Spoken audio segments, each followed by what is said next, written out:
ਹਸਤ ਹਸਤ ਖੇਲਤ ਤੇਰੇ ਦਿਉਰੇ ਆਇਆ। ਅਗਲਾ ਵਿਅੰਗ। ਸੰਨ 1996 ਵਿੱਚ ਮੈਂ ਧਾਰਮਿਕ ਵਿੱਦਿਆ ਪੜ੍ਹਾਉਣ ਵਾਸਤੇ ਸਾਹਿਬਜ਼ਾਦਾ ਜੁਝਾਰ ਸਿੰਘ ਗੁਰਮਤਿ ਮਿਸ਼ਨਰੀ ਕਾਲਜ ਚੌਂਤਾ ਵਿਖੇ ਬੱਚਿਆਂ ਨੂੰ ਪੜ੍ਹਾ ਰਿਹਾ ਸਾਂ ਅਤੇ ਇਤਿਹਾਸ ਧਰਮ ਵਿੱਦਿਆ ਪੜ੍ਹਾਉਣ ਦੀ ਮੇਰੀ ਜ਼ਿੰਮੇਵਾਰੀ ਸੀ। ਇਸ ਕਾਲਜ ਨੂੰ ਜੋ ਜ਼ਮੀਨ ਮਿਲੀ ਹੋਈ ਹੈ ਉਹ ਚੌਂਤਾ ਅਤੇ ਭਲਿਆਣ ਦੋਵਾਂ ਪਿੰਡਾਂ ਦੇ ਵਿਚਕਾਰ ਹੈ। ਆਲੇ ਦੁਆਲੇ ਦੇ ਪਿੰਡਾਂ ਵਾਲੇ ਕਾਲਜ ਬਾਰੇ ਚੰਗੀ ਤਰ੍ਹਾਂ ਜਾਣਦੇ ਹਨ। ਅੰਨ ਦਾਣੇ ਦੀ ਮਾਇਆ ਦੀ ਮਦਦ ਵੀ ਵਿੱਤ ਅਨੁਸਾਰ ਕਰਦੇ ਰਹਿੰਦੇ ਹਨ। ਬਹੁਤੇ ਘਰਾਂ ਵਿੱਚ ਧਾਰਮਿਕ ਸਮਾਗਮ ਅਤੇ ਪਾਠ ਕਾਲਜ ਦੇ ਵਿਦਿਆਰਥੀ ਹੀ ਕਰਦੇ ਹਨ। ਜੇ ਬਹੁਤੀ ਮੰਗ ਹੋਵੇ ਤਾਂ ਕਥਾ ਵਾਸਤੇ ਅਧਿਆਪਕ ਪਹੁੰਚ ਜਾਂਦੇ ਹਨ। ਆਮ ਹਾਲਤਾਂ ਵਿੱਚ ਸਾਰੀ ਸੇਵਾ ਵਿਦਿਆਰਥੀਆਂ ਦੇ ਜਿੰਮੇ ਹੀ ਹੁੰਦੀ ਹੈ। ਇਸ ਤਰ੍ਹਾਂ ਆਮ ਲੋਕਾਂ ਦਾ ਧਰਮ ਕਰਮ ਦਾਨ ਪੁੰਨ ਸਭ ਪੂਰ ਚੜ੍ਹ ਜਾਂਦਾ ਹੈ। ਕਾਲਜ ਦੀਆਂ ਲੋੜਾਂ ਵਾਸਤੇ ਕੁਝ ਸਹਾਇਤਾ ਆ ਜਾਂਦੀ ਹੈ। ਕਥਾਵਾਚਕ ਅਤੇ ਕੀਰਤਨੀਏ ਬਣਨ ਵਾਸਤੇ ਅਭਿਆਸ ਹੋਈ ਜਾਂਦਾ ਹੈ, ਕਿਉਂਕਿ ਥਾਂ ਥਾਂ 'ਤੇ ਕਥਾ ਕਰਨੀ ਕੀਰਤਨ ਕਰਨੀ ਪਿੰਡਾਂ ਵਾਲਿਆਂ ਦੇ ਵਿੱਚ ਜਿਹੋ ਜਿਹਾ ਮਰਜ਼ੀ ਕਰ ਦਿਓ ਉਹ ਪ੍ਰਵਾਨ ਹੁੰਦਾ ਹੈ। ਉਹਨਾਂ ਹੀ ਦਿਨਾਂ ਵਿੱਚ ਪਿੰਡ ਭਲਿਆਣ ਵਾਲਿਆਂ ਦਾ ਸਾਰੇ ਪਿੰਡ ਦਾ ਦਾਗ ਦੇ ਕੇ ਛੱਡਿਆ ਹੋਇਆ ਸਾਂਝਾ ਪਿੰਡ ਦਾ ਢੱਠਾ ਮਰ ਗਿਆ, ਜਿਹਨੂੰ ਸਾਨ ਵੀ ਆਪਾਂ ਕਹਿ ਦਿੰਦੇ ਹਾਂ। ਅਸਲ ਵਿੱਚ ਇਹ ਢੱਠਾ ਬਹੁਤ ਭੁੱਤਰ ਗਿਆ ਸੀ, ਲੋਕਾਂ ਨੂੰ ਮਾਰਨ ਲੱਗ ਪਿਆ ਸੀ। ਕਈ ਬੰਦੇ ਬੀਬੀਆਂ ਇਸ ਨੇ ਫੱਟੜ ਕਰ ਦਿੱਤੇ ਸਨ। ਜਿਸ ਦੇ ਖੇਤ ਵਿੱਚ ਫਸਲ ਖਾਣ ਗਿੱਝ ਜਾਵੇ ਫਿਰ ਲਗਾਤਾਰ ਉੱਥੇ ਹੀ ਜਾਂਦਾ ਰਹਿੰਦਾ ਸੀ। ਕਿਸਾਨ ਨੇ ਕਦੀ ਇਸ ਢੱਠੇ ਨੂੰ ਫਸਲ ਦਾ ਨੁਕਸਾਨ ਕਰਨ ਤੋਂ ਰੋਕਣ ਵਾਸਤੇ ਖੇਤ ਵਿੱਚੋਂ ਕੱਢਣਾ ਚਾਹਿਆ ਤਾਂ ਇਹ ਉਸੇ ਨੂੰ ਮਾਰਨ ਪੈ ਜਾਂਦਾ ਸੀ। 5-7 ਬੰਦੇ ਇਕੱਠੇ ਹੋ ਕੇ ਡਾਂਗਾਂ ਲੈ ਕੇ ਇਸ ਨੂੰ ਕੁੱਟਣ ਪੈਂਦੇ ਤਾਂ ਕਿਤੇ ਜਾ ਕੇ ਖੇਤ ਵਿੱਚੋਂ ਨਿਕਲਦਾ। ਬਹੁਤਿਆਂ ਨੂੰ ਤਾਂ ਢੱਠਾ ਖੇਤ ਵਿੱਚੋਂ ਕੱਢਣਾ ਹੀ ਪਾਪ ਮਹਿਸੂਸ ਹੁੰਦਾ ਸੀ।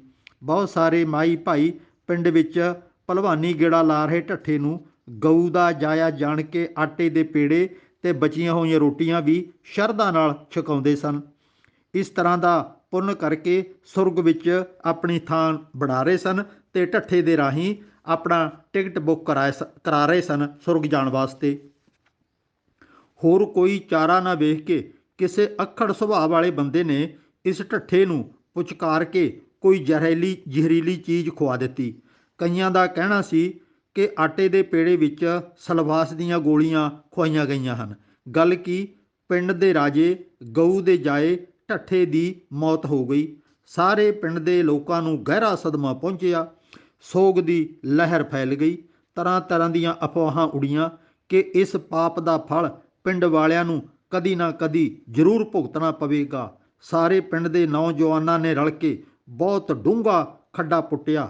ਘਰਾਂ ਵਿੱਚੋਂ ਕਿਸੇ ਨੇ ਕਿਲੋ ਕਿਸੇ ਨੇ 2 ਕਿਲੋ ਲੂਣ ਲਿਆਂਦਾ।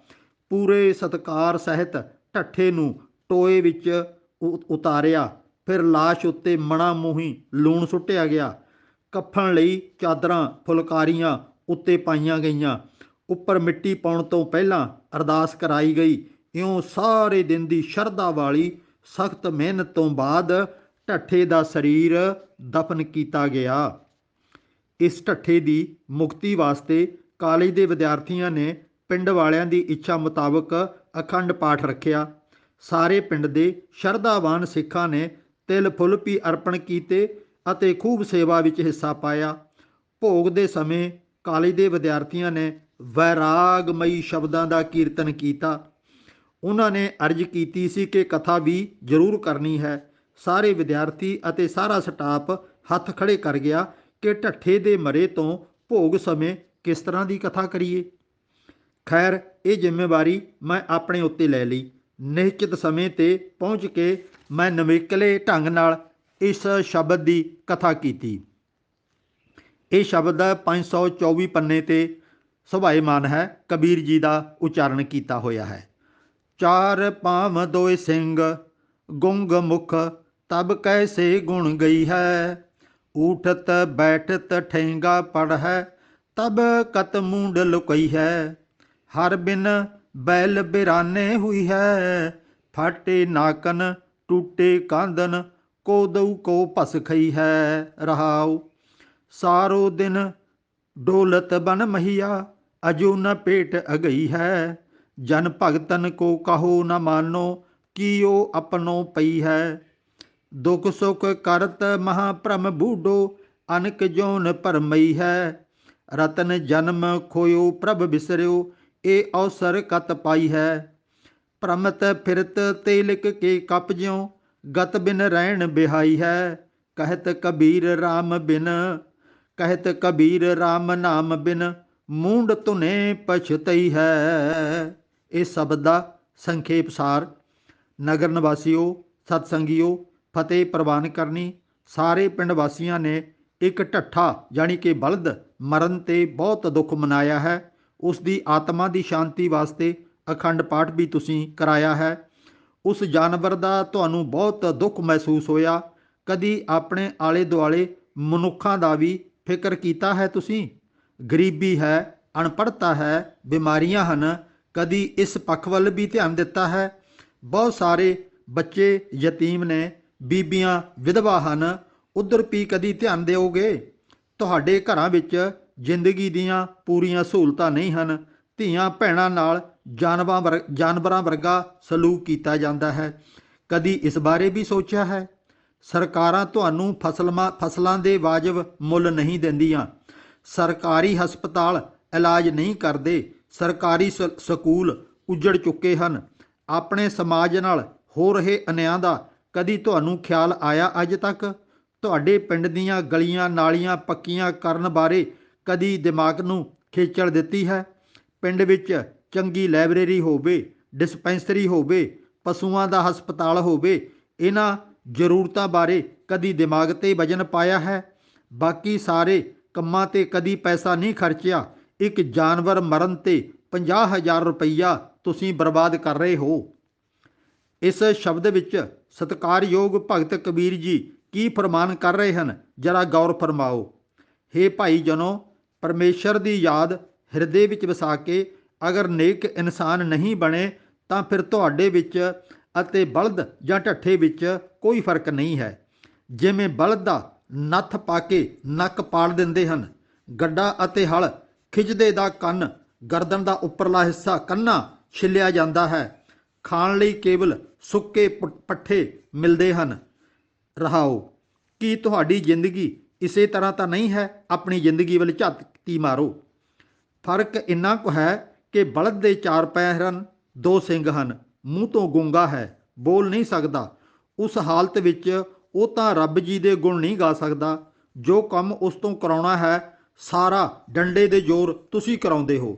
ਕਿਧਰੇ ਉਹ ਵਿਚਾਰਾ ਲੁਕ ਨਹੀਂ ਸਕਦਾ। ਕੀ ਤੁਹਾਡੀ ਇਹੀ ਦੁਰਦਸ਼ਾ ਹੋ ਰਹੀ ਹੈ? ਕੀ ਤੁਹਾਡੀ ਇਹੀ ਦੁਰਦਸ਼ਾ ਤਾਂ ਨਹੀਂ ਹੋ ਰਹੀ? ਕਦੀ ਆਪਣੀ ਜ਼ਿੰਦਗੀ ਵੱਲ ਧਿਆਨ ਮਾਰੋ। ਹਲ ਵਾਹ ਕੇ ਬਲਦ ਮਾਲਕ ਉਸ ਨੂੰ ਘਾਹ ਚਰਨ ਲਈ ਜੰਗਲ ਵਿੱਚ ਛੱਡ ਦਿੰਦਾ ਹੈ। ਉਸ ਨੂੰ ਆਪਣਾ ਪੇਟ ਭਰਮਾ ਖਾਣਾ ਵੀ ਘਰੋਂ ਨਹੀਂ ਦਿੱਤਾ ਜਾਂਦਾ। ਤੁਹਾਡੀ ਹਾਲਤ ਕਿਤੇ ਇਹੋ ਜਿਹੀ ਤਾਂ ਨਹੀਂ ਹੈ? ਕਦੀ ਵਿਦਵਾਨ ਧਰਮੀ ਪੁਰਖਾਂ ਦੀ ਤੁਸੀਂ ਅੱਜ ਤੱਕ ਸੰਗਤ ਕੀਤੀ? ਉਹਨਾਂ ਤੋਂ ਗਿਆਨ ਹਾਸਲ ਕਰਕੇ ਜੀਵਨ ਵਿੱਚੋਂ ਪਸ਼ੂਪਣਾ ਕੱਢਿਆ ਹੈ ਤੁਸੀਂ? ਅਗਰ ਜਾਨਵਰਾਂ ਵਰਗੇ ਮੂਰਖ ਬਣੇ ਰਹੋਗੇ ਤਦੋਂ ਦੂਜੇ ਨੂੰ ਦੋਸ਼ ਕਾਹਦਾ? ਗਿਆਨ ਪ੍ਰਾਪਤ ਨਹੀਂ ਕੀਤਾ ਤਾਂ ਗਲਤੀ ਤੁਹਾਡੀ ਹੈ। ਹੁਣ ਸਜ਼ਾ ਵੀ ਤੁਹਾਨੂੰ ਹੀ ਭੁਗਤਣੀ ਪਵੇਗੀ। ਇਹਨਾਂ ਮੂਰਖਾਂ ਨੇ ਨਿੱਤ ਦੁੱਖਾਂ ਦੇ ਪਹਾੜ ਡਿੱਗਦੇ ਹਨ। ਇਹ ਸਹੀ ਇਲਾਜ ਦੀ ਥਾਂ ਗਲਤ ਤਰੀਕੇ ਅਪਣਾਉਂਦੇ ਹਨ। ਇਉਂ ਕੁਰਾਹੇ ਪਏ ਹੋਏ ਮਾਨੋ ਪਸ਼ੂਆਂ ਵਾਲੀ ਜੂਨੀ ਹੀ ਤਾਂ ਭੁਗਤ ਰਹੇ ਨੇ। ਸਭ ਤੋਂ ਉੱਤਮ ਮਨੁੱਖਾ ਜੀਵਨ ਬਰਬਾਦ ਕਰ ਲਿਆ। ਚੰਗੀ ਮੱਤ ਨਾ ਲਈ, ਪਰਮੇਸ਼ਰ ਨੂੰ ਕਦੀ ਯਾਦ ਨਾ ਕੀਤਾ, ਸਮੇਂ ਸਿਰ ਕੋਈ ਗਿਆਨ ਹਾਸਲ ਨਾ ਕੀਤਾ, ਵੇਲਾ ਖੁੰਝ ਗਿਆ। ਫਿਰ ਕੀ ਪਤਾ ਚੰਗਾ ਮੌਕਾ ਮਿਲੇ ਕਿ ਨਾ ਮਿਲੇ। ਤੇਲੀ ਦੇ ਬਲਦ ਵਾਂਗ ਥੋੜ੍ਹੇ ਜਿਹੇ ਦਾਇਰੇ ਵਿੱਚ ਮਨੁੱਖ ਬੱਝਿਆ ਹੋਇਆ ਘੁੰਮ ਰਿਹਾ ਹੈ, ਚੱਕਰ ਕੱਟ ਰਿਹਾ ਹੈ। ਦੁਨੀਆਦਾਰੀ ਬਾਰੇ, ਰਾਜਨੀਤੀ ਬਾਰੇ, ਧਰਮ ਬਾਰੇ ਤੇ ਸਮਾਜ ਬਾਰੇ ਆਮ ਇਨਸਾਨ ਨੂੰ ਕੋਈ ਗਿਆਨ ਨਹੀਂ ਹੈ। ਜਿਵੇਂ ਤੇਲੀ ਦਾ ਬਲਦ ਅੱਖਾਂ 'ਤੇ ਪੱਟੀ ਬੱਝੀ ਹੋਣ ਕਰਕੇ ਇੱਕੋ ਥਾਂ ਘੁੰਮਦਾ ਰਹਿੰਦਾ ਹੈ। ਸਫ਼ਰ ਤਾਂ ਉਹ ਬਹੁਤ ਕਰਦਾ ਹੈ ਪਰ ਪਹੁੰਚਦਾ ਕਿਤੇ ਵੀ ਨਹੀਂ ਹੈ। ਅਗਿਆਨਤਾ ਦੀ ਹਨੇਰੀ ਰਾਤ ਵਿੱਚ ਮਨੁੱਖ ਪਸ਼ੂਆਂ ਵਰਗਾ ਬਣ ਗਿਆ ਹੈ। ਹੇ ਕਬੀਰ, ਆਖ, ਅਕਾਲ ਪੁਰਖ ਦੀ ਯਾਦ ਅਤੇ ਗੁਣਾਂ ਤੋਂ ਬਗੈਰ ਸਿਰ ਪਟਕ ਪਟਕ ਕੇ ਰੋਵੋਗੇ, ਸਦਾ ਪਛਤਾਓਗੇ, ਪਰ ਫਾਇਦਾ ਕੋਈ ਨਹੀਂ ਹੋਣਾ। ਵਕਤ ਖੁੰਝ ਗਿਆ ਹੈ। ਨਗਰ ਨਿਵਾਸੀਓ, ਕਦੀ ਆਪਣੀ ਜ਼ਿੰਦਗੀ ਵੱਲ ਝਾਤੀ ਮਾਰ ਕੇ ਵੇਖ ਲਓ ਕਿ ਤੁਸੀਂ ਕਿਸ ਪਸ਼ੂ ਦੀ ਜੂਨੀ ਵਿੱਚ ਹੋ। ਉਹ ਢੱਠਾ ਪਸ਼ੂ ਹੋ ਕੇ ਵੀ ਤੁਹਾਡੇ ਕੋਲੋਂ ਧਾਰਮਿਕ ਰਸਮਾਂ ਕਰਵਾ ਗਿਆ। ਕੀਰਤਨ ਪਾਠ ਉਸ ਦੇ ਨਿਮਿੱਤ ਹੋ ਗਏ ਹਨ। ਕੀ ਤੁਹਾਡਾ ਆਪਣਾ ਪਿੰਡ ਵਿੱਚ ਉਸ ਢੱਠੇ ਵਰਗਾ ਮਾਨ ਸਨਮਾਨ ਵੀ ਕਦੇ ਹੋ ਸਕੇਗਾ ਕਿ ਨਹੀਂ?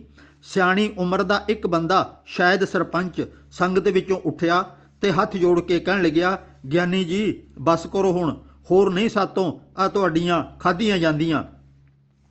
ਕਥਾ ਸਮਾਪਤ ਕਰ ਦਿਓ। ਇਹੋ ਜਿਹੀ ਕਥਾ ਜ਼ਿੰਦਗੀ ਵਿੱਚ ਅੱਜ ਪਹਿਲੀ ਵਾਰੀ ਸੁਣੀ ਹੈ। ਮੈਂ ਉਸ ਨੂੰ ਦੱਸਿਆ ਕਿ ਢੱਠੇ ਦੇ ਭੋਗ ਤੇ ਮੈਂ ਵੀ ਪਹਿਲੀ ਵਾਰੀ ਕਥਾ ਕੀਤੀ ਹੈ। ਮੇਰੀ ਮਜਬੂਰੀ ਹੈ ਕਿ ਮੈਂ ਅਜਿਹਾ ਕੁਝ ਕਹਿਣੋਂ ਹਟ ਨਹੀਂ ਸਕਦਾ ਜਿਤਨੀ ਦੇਰ ਤੱਕ ਤੁਸੀਂ ਸਿੱਧੇ ਰਾਹ ਤੇ ਨਹੀਂ ਆ ਜਾਂਦੇ। ਤੁਹਾਡੇ ਪਿੰਡ ਦੀ ਹਾਲਤ, ਤੁਹਾਡੇ ਲੋਕਾਂ ਦੀ ਹਾਲਤ ਤੁਹਾਨੂੰ ਨਹੀਂ ਦਿਸਦੀ ਕਿ ਕਿੰਨੀ ਬਦਤਰ ਹੋ ਰਹੀ ਹੈ, ਕਿੰਨੇ ਨਿੱਗਰ ਚੱਕੇ ਹੋ ਤੁਸੀਂ ਲੋਕ।